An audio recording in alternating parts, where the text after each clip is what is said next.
Hey everybody, welcome back to another film of the week. Hope you guys been enjoying the content channel as of late.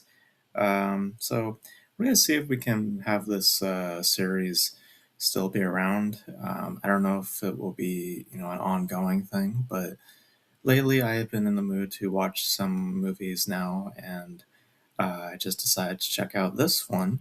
Um, and yeah, so I have some thoughts.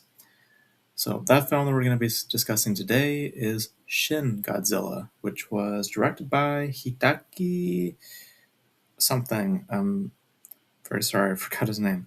Hideki Anu and Shinesh Higuchi. I'm terribly sorry. I probably butchered the hell out of those names. Um, these guys would go off to do other entries in what would be, I guess, labeled as the Shin series. This being the first of those, they would go off to do Shin Ultraman as well as Shin Kamen Rider, which Shin Kamen Rider I actually have reviewed on this channel, and I was not particularly fond of that film. This is would be one of the more recent Toho offerings. Of course, Godzilla also has his mark in the North American market and with Legendary Pictures and Warner Brothers. But Toho specifically, made in Japan, this is what would be their most recent film before, of course, Godzilla Minus One would come out a few years later. And as the story goes, the Japanese government is trying to find ways to deal with an impending threat. And that impending threat is, of course, in the form of Godzilla. And in this case, Godzilla is taking on a more organic form. He has, multiple forms that are presented, and within all these obstacles and within the impending, threat and this doom that lingers, we follow the Japanese government and seeing how they are handling the situation and all the approvals and all the things that the government needs to go through in order to act to do the things that they do and to try to find ways to protect their country from this great threat in the form of this very familiar face that is Godzilla. Now, me and the Godzilla franchise are very specific. I mean, I enjoy the series. I'm not entirely invested in terms of like getting to know all the individual movies. I have reviewed a few of the films on this channel. I have reviewed the original film as well as one of the other films. I forget which one it was, but and of course I've discussed the American movies that have come out in the past few years. So and specifically Godzilla Minus One, though, I was particularly impressed by it because of how they attacked that story and how the human side of that story is the heart and soul of that film, and it's not left up to spectacle and monster, because and to some extent that is what the Godzilla films could evolve into or devolve into, because a lot of what the human plot lines may offer don't feel as significant as when you see the visual effects on display. Kind of similar to that of the Transformer movies, where the human side of things isn't necessarily the appeal as much as the big visualizations. And to start in that place, I think that visually it is quite interesting, not as impressive to some extent because you can obviously see some of the cracks in the visual department, but just as a overall detail and what is on display, it is impressive. I mean, there's points where you can buy the fact that Godzilla is acting in the real world and actually destroying buildings. Bless me. Like you feel it. You can feel it's like some of the sweeping shots when the tail like moves. You can feel that the weight of the monster itself.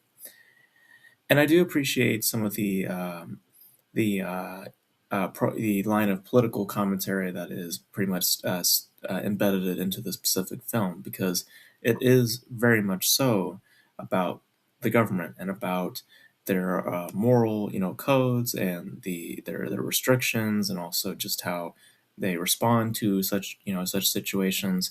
And like I said, like kind of the whole process that they have to go through, having to talk to this person, that person, and having to relay information to like many, many people in order to get to like the higher positions like the prime minister and other things like that. And I do find that to be interesting. But what I found to be an issue as I bring up my notes here, which I really believe was the downfall of the entire movie for me, was a lot to do with how it was choosing to deliver that information in terms of pacing. Because my issue immediately with the movie, and it's unfortunately something that did not suffice, was the momentum. I just think that it moves way too quick, and I think that there's not a lot of time given to really soak in that commentary that's clearly wanting to be made, trying to make a mark um, about governments and about how they how they manage things in the face of crisis, of a great crisis. Obviously about relations between the United States and Japan. There's very obvious points that the film wants to make, and the in some ways, Godzilla is pretty much left to be a background element, and the whole titling of the movie can actually be, you could really just, it could be anything. It's not necessarily key to being a Godzilla film, and I always appreciate that. And when Godzilla movies don't feel like they have to be Godzilla movies, that's what I said about Minus One, which I actually really enjoyed Minus One, is that it doesn't feel like a Godzilla movie, and I think that that's more to the benefit of it, which is also what the original film felt like to me, is that it just feels like something that is trying to make a mark and make a specific point, whereas all the other films just wanted to be about the action and the spectacle. And for for how the movie plays, I just feel that it's on one level sloppy because of just how that pacing is unfortunately there. And it's an occurring thing. It's not just specific scenes. It's just how overall it is laid out as an edit. It's too quick and too just you know like this, like rapid fire, to where any real developments that are at play, they just feel non-existent, and the weight of the circumstance is not absolute. It feels like there's a lot of just like information being supplied, and at some point you're kind of rejecting it and just you know understanding the simplicity of its plot, but all the little details that are being supplied to you just don't register because of just how the thing is paced, and it just works a lot against itself. So I mean, there are marks in terms of how it is, in terms of its uh, in terms of its effects, how it looks. I mean, Godzilla himself, I think, is like probably the scariest form of Godzilla that we've had. I mean, I wouldn't say I was like terrified of looking at him, but in terms of just how he looks, in terms of also this idea of him, you know, always evolving and changing, and the mutation that takes place, it's a different, idea, and I think that it makes for a more intimidating presence than what I've seen previously with the Godzilla character. But I just think that the pacing is what killed it for me, and I think that it just really brought it down and uh, did not make for, I wouldn't say a terrible viewing, but definitely a doubtful viewing in my opinion. But interesting visualizations, interesting commentary being made, but the unfortunate part of the film is the delivery of that commentary, which feels like it's falling short, and a lot of that has to do with just how it is fundamentally being told and how it's being paced. And I just feel as though that at some points I was doubting the overall mood of the movie. Like some points it feels like it wants to be funny, but I feel as though that it wants to be taken seriously. I think it's also a lot to do with just cultural cultural difference, because I think that there is maybe something just of me being an American. Like maybe there's just an attitude that I'm also not completely registering, but or completely understanding. Um, but I just think as though that what it is being, how it is being delivered, there's less time to sit with it, and the overall weight of its idea is diminished. as a result, and it's rather unfortunate. So,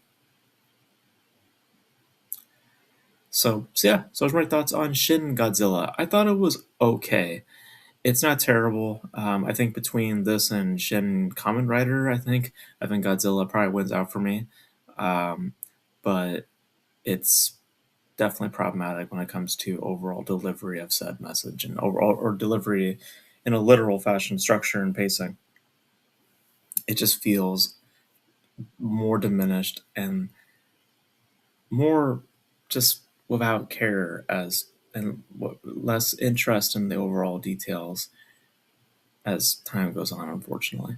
So truly, I think in the modern era, -1 is really the definitive way, I think, to tell a story about Godzilla and to have that human component there. And I'm looking forward to the sequel, seeing what they do with it. Hopefully, it stays true to what were doing there, and not just devolving into a monster flick. But yeah, it's okay. But I definitely believe the pacing is what really brought it down for me.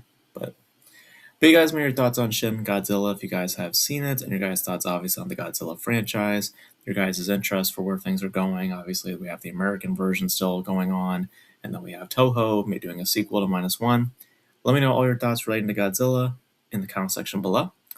And that's gonna be it for this video, guys. Thank you guys for tuning in. And until then, I will catch you guys in the next video. Bye.